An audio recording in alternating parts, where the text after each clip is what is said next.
Good evening everyone, welcome back to our new mini blog. তো আজকেও সন্ধ্যেবেলা দুজনে রেডি হয়ে নিয়েছি ঠাকুর দেখতে যাওয়া বলে। তো আজকে প্ল্যান করেছি নিউ টাউনে যে মেন পুজোটা হয় সেখানে যাব। আর এটা আমাদের ফ্ল্যাট থেকে অনেকটাই সামনে, প্রায় 10-15 মিনিটের রাস্তা।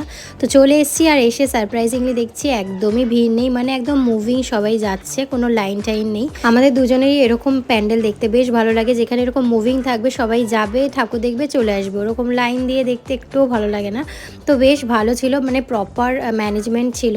আর প্যান্ডেলটাও অসাধারণ ছিল। প্যান্ডেলটার বাইরেটা দেখে একদম অ্যাভারেজই লাগছিল, বাট মেন ছিল ভেতরকার অ্যাট্রাকশন। তো ভেতরটা অসাধারণ ছিল, প্রায় ইউনিভার্স টাইপের একটা কিছু করেছে। যেদিকেই তাকাচ্ছি লাইটস আর সুন্দর কাশফুল দিয়ে ডেকোরেট করা হয়েছে, একটা গোল ইউনিভার্স টাইপের কিছু ক্রিয়েট করা হয়েছে, যেটা আমাদের অসাধারণ লেগেছে।